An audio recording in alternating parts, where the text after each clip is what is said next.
po, yung medyo para sa akin po, yung apat na mahalagang question dyan is yung number one, ano po sa palagay nyo? May buhay kaya ako pagkatapos na ito? May, Yun yung sabi nga may langit. O ako gusto ko may langit. Saan ba yun? Pag maganda yung nagawa mo, sa langit ka talaga. Oo, kailangan kung gusto mo talaga sa langit ka, gumawa ka ng mabuti. Gusto mo talaga gagawin mo yung ano talaga na ano mo. Pero kung gagawa ka na hindi rin ano sa puso mo, baliwala rin. Hindi ka rin tatanggapin sa langit. Thank you. May gusto po mo kayong dagdag? Hindi na gan, parehas lang yan. Sagot naman yan na eh. Napakaganda ng sagot nyo, coming from the heart. And, totoo naman po, actually nabasa ko lang po sa Bible, sabi doon, it is appointed for man to die once, and then after that, the judgment. After ho neto, meron talaga tayong pupuntahan. Doon Walang yung puntahan natin. Sa langit, gusto ko talaga sa langit. Kaya nga, pag gumawa ka ng mabuti, sa langit ka. Pero kung ang gagawin mo talaga sa taos puso mo talaga na gagawin mo. Meron dyan na gumagawa siya na ano siya, pero ang ano niya, ano siya yung bali, para sa ano, yung mababaw lang. Oo, ganun. Wala sa puso niya, kumbaga. Sa may Facebook lagi ako nag-ano yung nanonood sa Facebook na basta yung ganyan na ano. Meron kasi marami sa kanila, katulad na sinabi ni Jesus Christ, ginagawa yung kabutihan para lang sumikat, para lang palakpakan, para lang sambahin ng mga tao. Pero sa totoo, hindi nila ginagawa yun para sa kabutihan, diba? So yun po, napakaganda na sagot nyo. Yung pangalawang question po dyan, do you get to heaven by being a good person? Yun po sinasabi nyo kanina, makakarating huta ba tayo sa langit, sa pagiging mabuting tao lang? Talaga ipapakita mo na maganda ang ano nyo po. Ganun. Para talagang ano mo talaga sa God na ano ka talaga. Para tatanggapin ka talaga sa langit. Gumawa ng mabuti para talaga doon ka. Ayun. Pero gumawa ka ng hindi mabuti, hindi ka talaga tatanggapin doon. Tama, ang galing, ganda po ng sagot nyo. Yung pangatlong question doon, have you broken any of the 10 commandments? So dito po malalaman natin kung mabuting tao talaga ang tao. Kasi yung 10 commandments, ano yan perfect standard yan ni God Kumbaga, dyan tayo ibabangga, dyan tayo lilitisin sa 10 commandments. For example, wag magsinungaling or wag magsabi ng hindi totoo. Sa palagay nyo ba ilang beses na kayong hindi nakapagsabi ng totoo? Hindi ko rin mabilang kasi minsan maano mo rin na parang hindi rin totoo ang ano mo po. Pero sa akin, hindi na ako, kaya kayo ngayon may edad na. Pag sinabi ganito, yung nagsisinungaling, ako hindi na ako nagsisinungaling kasi may edad na ako Oo, talagang ano. Ay minsan. Tanggapin na natin Oo. kasi may edad na. Oo. Matanong ko lang ba, so senior na. Pareho kami senior na po. Oo. Kayo po, may opinion kayo doon. Sa palagay nyo, ilang beses na kayo nakapag... Lagi ako nagsinungaling sa asawa ko Dinudukutan ko ng pera Ayun. Kasi hindi namin bigay Thank you po, thank you. Honest kayo. Honest Thank you. Ang isa doon, wag magsinungaling. Ayun, kasasabi nyo lang kanina, sobrang honesty nyo, wag magnakaw yung pangsunod doon. Hindi naman ako nagnakaw sa iba. Doon lang sa asawa ko. Sa asawa nyo. Kasi hindi siya binibigay. Ibig sabihin sa buong buhay nyo, kahit nung bata pa kayo o nung teenager, maliit man o malaki. Kasi sabi nga sa Bible, kahit kumuha ka ng piso or 100, basta hindi sa'yo, pag nanakaw pa rin yun. So palagay nyo ba nangyari na yun? Ayun na nga sa asawa ko. Madalas yun. Kasi pag hiningian mo, laging wala. Pag nakita mo sa bulsa, maraming pera. O di dudukot ko. Kayo po. Sa akin noon, kasi ako balo na ako sa akin noon, kasi ang asawa ko yun, pag may may pera yan. Lagi yun, nagiinom yun Ngayon, pag yan ay lasing, wag marami siyang pera, minsan yan kinukuha ko rin yung pera niya. Kaysa ipang-inom, no? Oo, iniinom. Tapos sasabihin niya, Parang kulang yung pira ko dito eh. Bakit saan mo ba nilagay? Yun ang ano ko. Dito lang aba. Huwag kang magano, pero pag na ano yan, hindi nakuha ko na yun. Alam mo, ang gagawin ko yan, pambili ko rin pagkain. Oo. Tapos sabi niya, ay, ang sarap ng pagkain natin, ganun ganito. Hindi niya alam, na pira niya rin yun. Kaya yan ang kasinungaling. Oo. Napaganda pa. Ano, kumain pa siya ng masarap. Oo. Ayun. Yun ang ano. Ayun na, ganda na sagot nyo ha. Isa po doon, ito medyo iba naman. Sabi ni Jesus Christ, if you have hate or galit sa kapwa nyo, you have committed murder. Parang ganun na rin. Kumbaga kasi sinasabi ni Jesus Christ doon, pag nagapagbigyan ka ng pagkakataon, panigurado papatayin mo yung ano.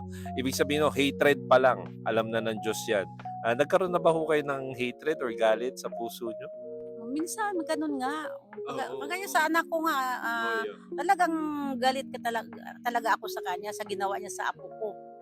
Kasi maltrato talaga nila eh. Kaya ano kung ako doon talaga ipapakulong ko yun eh. Kaso lang yung anak ko, nyo ba ho? Or yung anak ko, pareho silang dalawa kasi yung isa kong apo niya na anak niya, pinag-ano nila eh, halos mamatay na yun eh, mabuti nga kamo. Alam mo ba yung panungkit ng ano, ng damit? Nakandabali-bali yan ang ginawa ng kanyang kalibin. Hindi po yung tatay. Hindi. Pinagpapalo-palo yan. Ang dami ano yan, daming Sa mukha. sa mukha lahat, buong katawan. Oo, kaya nung ako doon talaga, gusto ko talaga ipapakulong sila. Oo. Talagang ano, kaso lang yung, tapos ang sabi ng anak ko, wala daw ako kakayanan daw kasi tatlo yung anak niya eh. Sa dalawa yung magkakapatid, talagang magkakapatid silang dalawang lalaki. Ang isa, anak nilang huli niyang kalibin. Ngayon, wala daw ako kakayanan kasi matanda na daw ako. Sabi ko, hindi naman ako, kahit paano, tutulungan naman ako ng mga anak kong iba. Pero sa akin, talaga galit talaga ako doon sa kanila. Hanggang ngayon, hindi ako na, kahit magkasalubong nga kami, akong ina, hindi yan nag-ano sa akin ng Mother's Day. Hindi nga ako binati, ay ma, Happy Mother's Day, wala. Sakit. Oo, pero ako sabi ko nga sa akin, akong ina, ako maluluhod sa kanya, hindi pwede. Oo, ganun ang ano ko. Saka yung Kaya ngayon, papasa Diyos. intention nyo naman dun eh, ano naman eh. Oo, ang sa akin na lang, sa Diyos ko na lang. Yun na lang, ganun na lang. Kayo po, galit? Nagkaroon ba kayo ng galit? Nagkaroon ako ng galit doon sa asawa ko. Talagang mortal Sobra ka, enemy nyo sobra. Mulat sa pool talaga. Babaero pa yan. Buhay pa. Buhay pa, kaya hindi namimigay ng pera eh, kaya ninakawan ko eh. Pero ano naman, nag-aano naman ako sa Diyos na sana wag naman akong nagkaroon lang akong kasalanan dahil doon sa asawa ko na hindi naman Diyos ko, sabi ko hindi naman kasi namimigay ng pera kaya inaano ko na lang. Pero, Palagay niya deserve niya pa. tapos yung mga anak niya, ay yung mga apo ko, yung iniisip ko ba kayo na mapagbintangan? Sabi ko, sus Lord, patiwarin mo naman ako Lord. Ayun po. Thank you. Ang gaganda mo ng mga sagot niya. So, yun po, sabi natin kanina na kung gagawa ka lang, kung magiging mabuting tao ka, makakapunta ka sa langit. Kaso ang problema, na-broke na natin yung perfect standard ni God. So, pag nilitis tayo, naku, 4 pa lang yun. Marami yun. Kaya binabawi ko eh. Oo. Binabawi ko yan, Lord. Sabi ko, patawarin mo ako, Lord. Kasalanan ko, Lord. Actually, ito totoong nabasa ko sa Bible. Sabi doon, all have sinned and fall short of the glory of God. So walang special, wala tayo yung mga minsan piling ng LGBT, sila na pinakamasama. Hindi. Actually, hindi sinabi ng Bible na some, hindi sinabing many. Sabi ng Biblia, all. Lahat to. Kahit akong kaharap nyo ngayon, makasalanan akong tao, pinatawad lang ako ni Kristo. Diba? All, lahat tayo. Kayo po, siguro yung ninuno nyo rin. Nilahat ng Biblia eh. Oo eh. Kasalanan talaga, kailangan talagang. All have sinned and fall short. Ayun ho, medyo may bad news doon sa unang 3 natin.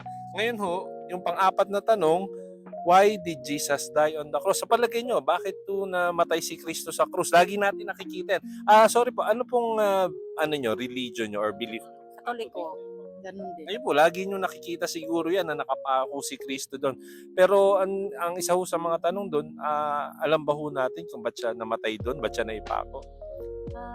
Sa mga tao rin yun nung nagsabi na ipako sa krus daw si Jesus eh. Yun ang ano doon. Tapos pinatawad pa nga yung si Judas. Oo, pinaano pa nga yan. Ang pinaano pa nila si Jesus kasi ano daw, yan daw ang may kasalanan daw. Siya pang may kasalanan. Ngayon, pinako nila sa cross. Pero pagdating ng 3 o'clock na yun, na namatay na si Jesus, doon sila nagsisi ng kanilang kasalanan. Oo. Okay. Oo, doon sila kasi biglang kumidlat, kumulog, tapos biglang ulan. Oo, yun sila nagsisi sila. Detalyado yun. Kayo po, meron kayong opinion? Bakit kaya sa palagay nyo pinako si Jesus sa krus ng Kalbaryo? Dahil sa mga kasalanan ng mga tao. Dahil sa kasalanan ng mga tao. Kasalanan mga tao, si Jesus yung nagsakripisyo. Ang ganda. Ayun. Ayun, actually, totoo yan. Totoo yan. Nasusulat po sa Bible na one of the main reason ho kung bakit namatay si Jesus Christ, nakasulat yun. Siguro narinig nyo na rin to, John 3:16. For God so loved the world, He gave His one and only Son, so that whoever believes in Him will not perish but have everlasting life. Kung iisipin nyo, si God nakita niya na yung eternity. Kumbaga, nasa kamay niya yung time. Nakita niya na yung una at huli. Nakita niya na walang makakaligtas. Lahat tayo, nakita niya, nako, itong mga kinreate ko, lahat sila mapupunta sa impyerno. Suwain lahat. Diba? Sinira niya yung perfect standard ko, yung 10 commandments ko, ni walang makasunod. Kaya ang ginawa niya, from heaven or kung nasan man siya, bumaba siya dito, nagkatawan tao sa katawan ni Hesus Kristo. At tandaan nyo, sa Bible and in even other secular books, yung mga historical books, talagang si Kristo nakalagay doon, hindi siya nagkasala. Naging mabuti siyang anak, naging mabuti siyang kapatid, naging mabuti siyang kaibigan. At kahit nga, yung pinapako na siya, biruin nyo, hindi niya kakilala yun. Pinapatay na siya, sinabi niya pa, Lord, forgive them for they do not know what they are doing. Ganun niya tayo kamahal. Diba? Pagkakamali na ng iba, siya na nagbayad. Ibig sabihin, no, parang ganito kasi po yan eh. Kunyari, nagkautang kayo ng 100 million. By any chance ba, may 100 million kayo? Grabe naman, wala nga. Kayo ba? Baka lang. Wala nga. 100 million. Nakakita ng ganyan na milyon eh. Kami dito sa pagwalis-walis, kahit paano, allowance lang ito sa amin. Oo. Ayun. So, ganyan din ho tayo nakita ni God. Wala tayong kakayahan na iligtas yung sarili natin. Kasi nga ho, since nung pinanganak tayo, isipin nyo, lagi tayong gumagawa na, isipin nyo yung mga bata, paglaki-laki ng bata, hindi nyo naman sila tinuturuan ng mali. Ano tinuturo natin sa bata? Kung ano yung tama, di ba? Pero bata pa, marunong na gumawa ng mali, di ba? Oo. Kabataan ngayon, naku, iba ang ugali. Iba talaga ang ugali. Sa mga gadget na mga ganun din na at saka nakikita na, kasi kita na nila yung buong mundo eh. Kita na rin nila kung paano manlamang, kung paano manloko sa internet. So yun o, nakita ni God na hindi natin talaga kayang iligtas sarili natin. Gumawa siya ng paraan, nagkatawang tao siya in the form of Jesus Christ. Sabi sa old, actually bago ipanganak 700 years, bago ipanganak si Jesus Christ, may isang propeta na nagsabi, bababa si God dito. Sabi sa kanya, He will be called Emmanuel, God with us. Yun yung Diyos, nagkatawan tao sa katawan ni Kristo. Binuhay niya, o namuhay siya na hindi natin kaya, yung hindi natin kayang gumawa ng kabutihan, pinerpekto niya yon. Again, naging mabuting anak siya, naging mabuting kaibigan, naging mabuting kapatid, naging mabuting kahit sa ibang taong hindi niya kilala, So yun ho, ang nangyari actually dun sa transaction nung ipinako siya sa krus. Yung kasamaan natin, inilagay dun sa krus at hinusgahan ng kamatayan. At yung kabutihan niya, yun ang ibinigay niya sa mga taong maniniwala at magtitiwala sa Kanya. So yun ho yung actually sinasabi sa Biblia. Napaka simple lang actually. Makapal yung Biblia pero yun lang actually sinasabi nun. maniwala at magtiwala kayo sa Panginoon or kay Jesus Christ. And also, sabi doon, repent. Ang ibig sabihin lang po para sa akin ng repent, yung pag pinapagalitan nyo yung mga apo nyo or anak nyo, pag gumawa sila ng mali, ano sinasabi nyo? Huwag mo na ulitin yan, ha? Talikuran mo na yung mali yan. Di ba? Ganun. Pag kalikod, wala na. Pero dapat seryoso tayo sa pagiging Kristiyano. Ibig sabihin, kung meron man challenges na dadating, actually sabi nga ni Jesus Christ, pag naniwala, the moment na naniwala at nagtiwala ka na sa Kanya, bibigyan ka niya ng helper or katulong. Yun naman ang role ng banal na spirito.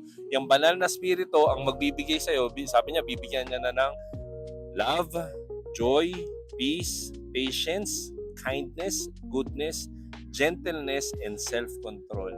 Self-control, yun. Sa akin, napaka-evident yan. Since dati yun, nung medyo bata-bata pa ako, magagalitin ako, out of control.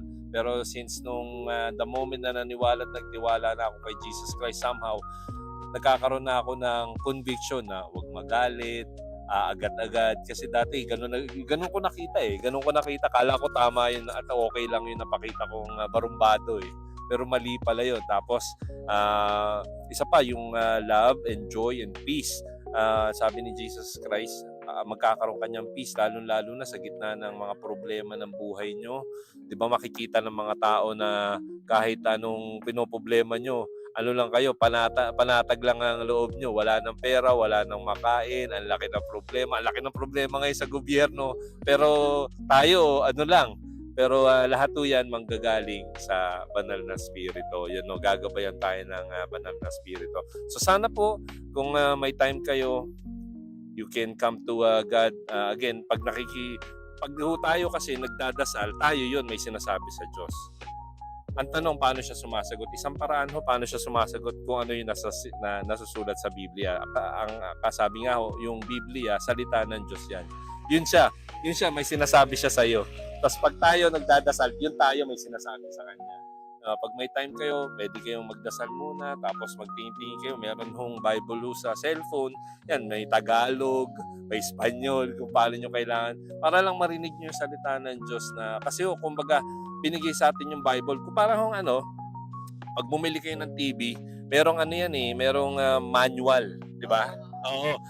Binigyan tayo ng mundo, tapos binigyan tayo ng manual. Yan yung Bible. Ito yung manual nyo, gabay nyo yan. Kung paano nyo papatakbo yung mundo. So, yun po. Thank you po again sa time nyo. Pwede po kung ipagdasal ko kayo, mabilis lang. Lori po ulit, no? Sorry. Ate Lori and Ate Jeannie, thank you po. Lord God, itinatask